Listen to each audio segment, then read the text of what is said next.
Antoine moom mooy la revue des titres le temps que ñuy dellu si yaatal waxtaan bi ak suñu invité du jour Dajla nekk artiste auteur compositrice tout à l'heure ñu dellu si gën a yaatal waxtaan bi ak moom le temps juste ñu dem xool lan moo gën a fës yéene kaay yi dooree ko yéene kaay kër gi di journal l'info moom lañ koy dooree l'info xëy di wax les syndicalistes haussent le ton mooy li gën a fës ci yéene kaay bi di l'info suñ ko mën a am sur les autres écrans rapidement mu gën a faciliter lecture bi voilà merci beaucoup alors yéenekaay bi di l'info di wax louvoiement et engagement imprécis du gouvernement les syndicalistes haussent le ton mën ngeen kaa fekk ci page 4 bu yéenekaay bi di l'info bilan de la police en 2024 les chiffres effarants des accidents bokk na si li gën a fës ci yéenekaay bi di l'info si page 4 ñu jàll si beneen information si l'info balaa ñuy càll muy signature de convention bi nga xamante ne dox na entre Podor et Meknès Racine Sy et El Abbès Mahari seen tournaar yi mu xaw compliqué salue l'excellence des relations entre le Sénégal et le Maroc mu nekk information bu fës ci yéenekaay bi di l'info ginnaaw signature de convention boo xam ne dox na diggante Podor ak Maroc ngeen mën kaa fekk si page 5 bu yéenekaay bi ñu jaar si beneen yéenekaay. Après l'info Direct News. Direct News di wax sortir du piège budgétaire et bâtir une souveraineté économique durable le Sénégal à la croisée des chemins yéenekaay bi di wax le FMI a-t-il mené le Sénégal en bateau la gestion budgétaire du pays sous perfusion pendant une décennie a été marquée par une étonnante complaisance de la part du FMI. Après Direct News fu ñu jëm Sofia wala café gi la. Alors Direct News di wax ba tey di wax la rupture démocratique actuelle offre une opportunité historique de réorienter le cap du pays bokk na si li gën a fës ci yéenekaay bi Direct News. Après Direct News fu ñu jëm.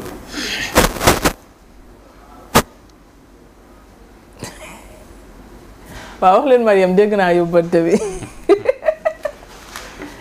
Aïcha bu ñu jógee si li nga xamante ne moom mooy Direct News dañuy jëm ci yéenekaay bi di Sud Quotidien di wax rapport Cour des comptes gestion fonds Covid yéenekaay bi di wax tous à la DIC alors que l'affaire de la gestion des fonds Covid est loin de connaître son épilogue après son lot de retour de parquet, mandat de dépôt et autres contrôles judiciaires, la division des investigations criminelles s'est vue confier à nouveau un autre dossier, celui du rapport de la Cour des comptes. La décision a été prise par le procureur de la République financier. Ñu jàll ci beneen yéenekaay. Walf Quotidien. Walf Quotidien attaqué par Pastef, Macky lâché par les siens moom la yéenekaay bi Walf Quotidien xëyee ci page 3 wam wàllum rapport de la Cour des comptes la DIC mise en branle bokk na ci li gën a fës ci yéenekaay.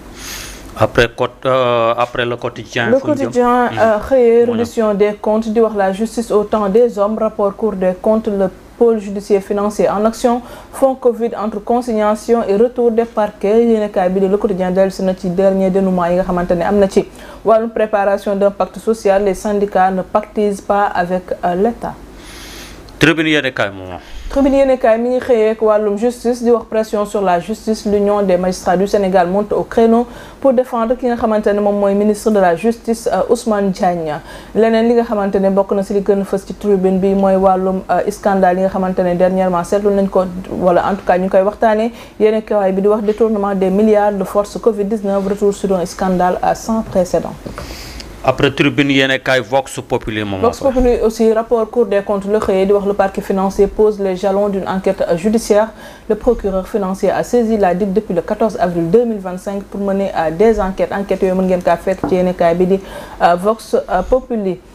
ñu jaar ci beneen après Vox Populi record yéenekaay ñëw ci li nga xamante ñëw ci li nga xamante ne moom mooy Ligue Europa quart de finale retour Boulaye Niakhaté et ki nga xamante ne moom mooy Sarr ñu ne ça s'annonce compliqué ñu ñëwaat ci ki nga xamante ne moom moo nekk ci kanamu record bi mooy ki nga xamante ne mooy suñu international Abdoulaye Niakhaté war ci xaw ma day bëri xaw ma corner xaw ma lan la mu ngi noonu daal en tout cas daal ci kaw ñu ne le Real balayé Paris insistel si balaye bi insistel si balaye bi le Real balayé le Real balayé le Real balayé Pape Thiam yaa ngi dégg aller bi 4-0 retour 2-1. xoolal sa émission bi ngeen di def. kon daal félicitation ci sama équipe bi félicitations ci sama équipe bi daal macha allah le Real balayé Paris hérite d'Arsenal derby Casa Sport SMA SC tey nu mu tudd ce jeudi la grand retour de Ben Makhaba ah Karfala Camara top après record yéene kaay. ñëwaat jeex na Agassi. yow kuy sa équipe loolu mooy. kuy sa équipe entre Arsenal Arsenal et Real Madrid. Tu supportes qui? Je supporte le meilleur, moi. Tu es de quelle nationalité? Tu supportes Arsenal. Moi, je suis de nationalité française, mais j'ai grandi dans le foot. Mon père était entraîneur quand j'étais petite. J'ai fait moi-même du foot. Mais maintenant, moi, c'est la musique. Donc, je vous laisse. Ah. Je vous laisse. Mais l'équipe gagnante, c'est. Je peux regarder le match avec vous. Voilà. Y a pas de Oui, problème. moi. Kon Paris est en jàppale da demi-finale. ngaa toog. toog fi déw naa mais ne yàlla remonté xanaa daal. xamoo ni gis nga àdduna yàlla denc na yàpp wu gën géej. mais ku mais nekk bi nga proverbe tombé rek. boobu nan laa ko mën a traduire en français pour mu dégg ko. yàlla denc na yàpp wu gën géej. ah mu ngi noonu. waxal dama. xaw ma ko di. ndax xam nga olof ak français dafa xaw a dafa sore. yow koy traduire rek. yaa ngi dégg en tout cas boo ko Non, je vais comprendre. prendre des cours. Je vais prendre des cours de Wolof. lu dikk rek ah. Il va falloir, ouais, la prochaine fois qu'on se voit là. ah Non, c'est bien comme ça, vous apprenez le wolof en même waaw temps. waaw na la gars yi jàngal olof. léegi na la gars yi jàngal J'ai olof. j'ai des bons professeurs, oui.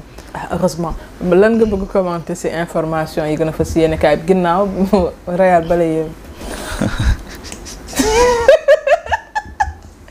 xam nga émission bi des fois man sama bopp bi day peer daal te xam naa ne tey dox bi moo ma jàpp. non defet dafa metti du dox bi de. non defet du moo defet metti. bi du defet bi walaay du defet bi du defet bi du defet bi du defet bi.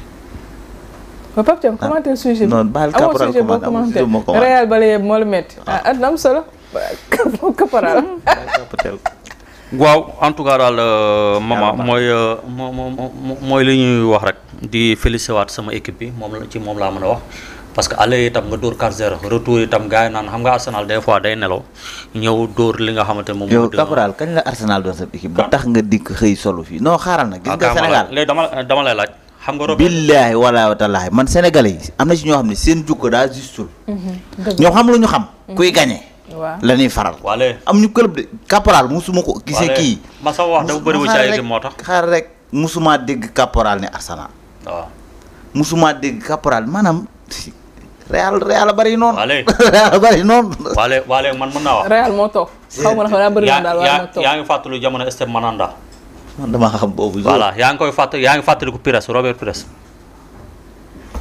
Dado Perso yaa ngi koy fàttaliku Thierry Henry jamono yu mu nekk Monaco man fa laa commencé supporter jamono yu mu nekk Arsenal jamono yu nekk Arsenal man fa laa commencé supporter Arsenal ba nii tey comprendre kon xam nga ne wax naa jour yoo xam ne tey xamoo kon man yàgg naa supporter kan xam naa Thierry Henry ba muy nekk Arsenal yaa ngi koy fàttaliku bu France xam naa Thierry Henry ba muy nekk Arsenal yaa ngi koy fàttaliku bon ma xam naa Thierry Henry ak caporal booy man damaa yàgg supporter Arsenal de xari ngeen. en tout cas di leen féliciter bu baax di wax ne sama équipe bi yàlla na dem final ba jël li nga xam ne mooy Ligue des Champions comme que fee mu ñàkk na ko non Paris nga am de Paris on va les frapper inchallah en Ligue des Champions les Français hein No comment. Moi, je suis internationale. Tu es neutre. Ouais, tu es pour la gagnant. Moi, j'aime quand les joueurs de foot, ils investissent avec les enfants dans l'éducation. Oh, voilà, quand ils construisent des villages, des stades, tout ça. J'ai entendu qu'il y avait des choses comme ça qui se faisaient. Comme ça, Sadio Mané. Merci. Voilà, ça me plaît. Ça me plaît. Après, je soutiens l'équipe dans laquelle il est. Je vais même chanter pour lui ici. Ah, Tu as super. même chanté pour Sadio Mané. Non, mais je veux bien. Je veux bien, si c'est pour tu une veux œuvre chanter pour caritative. Sadio Mané. Inch'Allah dinaa Ok. Si c'est pour Machallah. les enfants, je veux bien chanter. Y a pas de problème. Super. après on vous est allez ensemble. partir en Casamance dans son village natal inchallah Inch'Allah. merci beaucoup en tout cas loolu moo gënoon fas yéene kaay yi en ginnaaw ma bàyyi wax Real rek. ah moo gën de. en tout cas Real toog na daal loolu laa mën a joxe comme information ayca loolu moo gënoon fas yéene kaay. Real toog na wax ju ñuy wax ci télé la loolu kenn na ko wax ci télé toog fi naan. Real Madrid toog na non mais dafa nekk si journaux yi man bu non nekkoon si journaux yi du loolu ma ko du ñuy commentaire loolu du sujet. ndax lan. Real toog na Barça dem na waaw kay pour mu gën a leer. Barça dem na ñu Real dellu toog si suñu waxtaan ak suñu invité wu tay bi comme ni ñu leen ko doon waxee Dajla mën ngeen aussi commenter wala poser vos questions en commentaire si YouTube bi en direct wala sur Facebook sur GTV Sénégal alors Dajla